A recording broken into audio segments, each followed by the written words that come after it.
Let's speak now with the local resident in Epping, Oral Minihane. Oral, welcome to the show. I know you've been very active in the protests, very active in the community there. Tell us initially, before we talk about what might happen next, tell us about your initial reaction to this dramatic victory for Epping residents. Well, look, it's a victory. Of course, it's a victory. It's what we've been wanting. We wanted the Bell Hotel to be closed down. The problem is now, where are they going to put these men?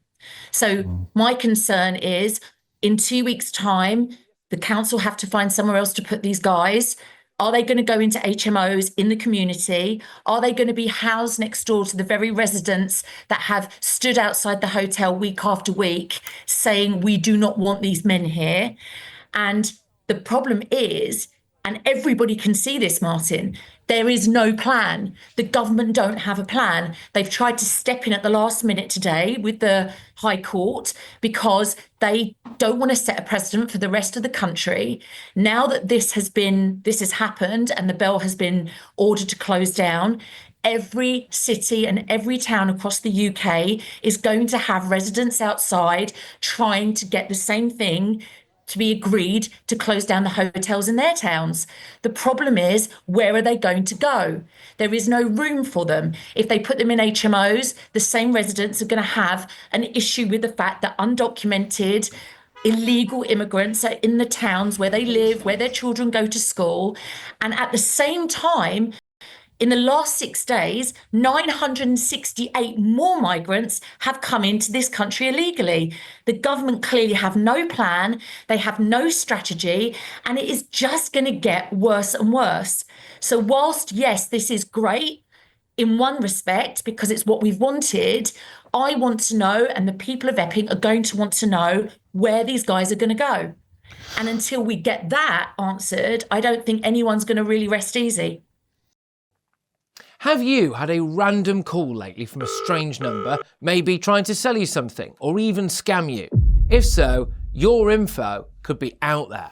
That's because of data brokers, shady companies that scrape the internet for your personal details and sell them to marketers or even scammers. These days, scammers can even use AI to mimic your friends' voices and trick you into sending money. It's not just annoying. Data brokers often target vulnerable people with high interest loans or sketchy offers. But there is a solution. Incogni, the sponsor of this video. Incogni contacts data brokers on your behalf and requests your info be deleted from their databases. And because your data can keep popping up, Incogni keeps sending removal requests to make sure it stays gone. They've just launched a new unlimited plan with custom removals. If you find your info on a weird website, just send them the link and their privacy team will work to get it taken down. Getting started is easy. Hit the link in the description, create your account and let Incogni handle the rest. It's risk-free for 30 days and you'll get 60% off an annual plan with the code GBNews. Take back control of your data with Incogni. Well, I think, Oral, if the example of Portsmouth, which I've just covered this afternoon's ends go by, the locals will be the last to find out wherever they're put. Exactly. There are 55 HMOs in Portsmouth with hundreds, at least 3 per HMO, dumped on the community. The local politician, the local council, nobody knew. They had to force it out of them with a Freedom of Information Act. So you're exactly right on that front. Could I ask you about the broader point? The judge there, in his summing up, remember last summer, it was Sir Keir Starmer who accused people of being far right if they objected to the situation in the United Kingdom post Southport and those terrible murders. Today, the judge seemed to imply that part of his ruling was influenced by the fact there could be violence outside hotels if they weren't closed. Once again, little whiff of victim blaming onto the residents of Epping there.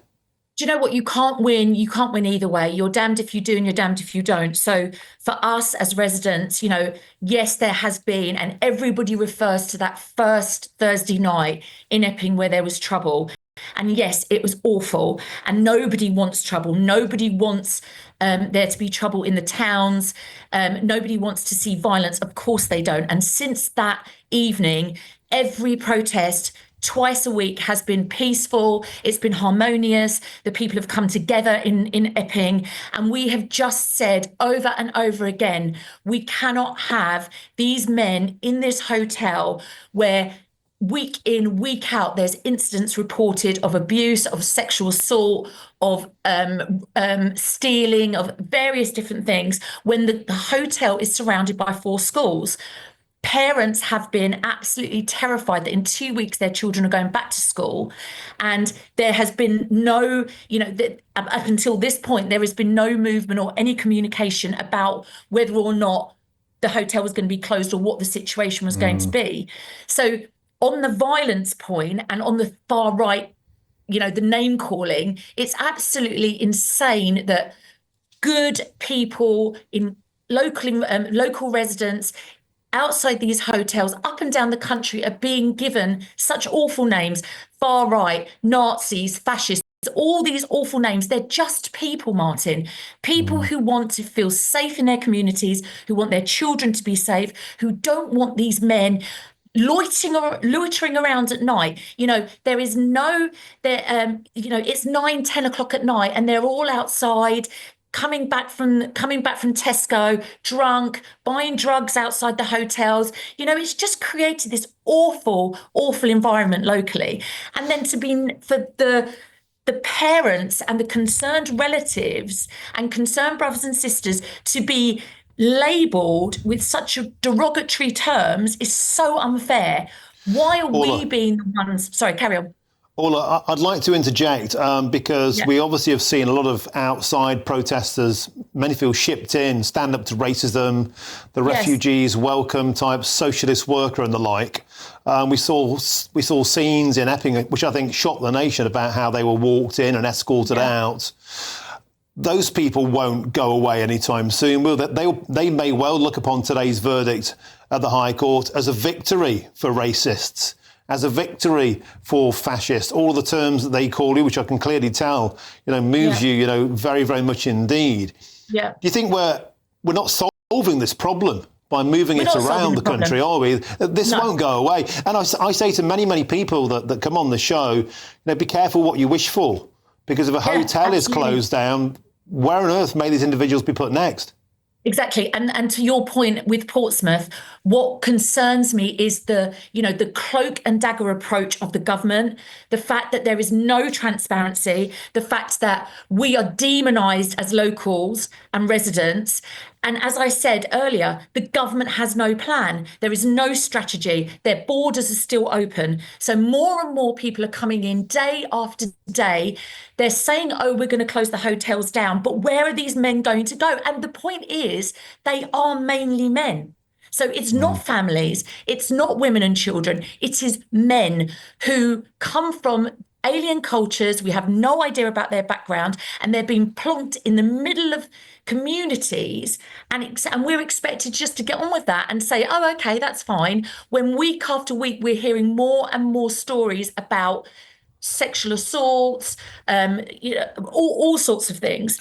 Orla, could I interject, because I have to get to my next guest, but I really want to ask you this question. Today will be seen by some as a victory. Yeah. I'm sensing from your tone, from your readiness to talk so vocally, the Epping protest group aren't going anywhere. This isn't the end. You're going to be watching very, very closely about the next steps from the Home Office and the government.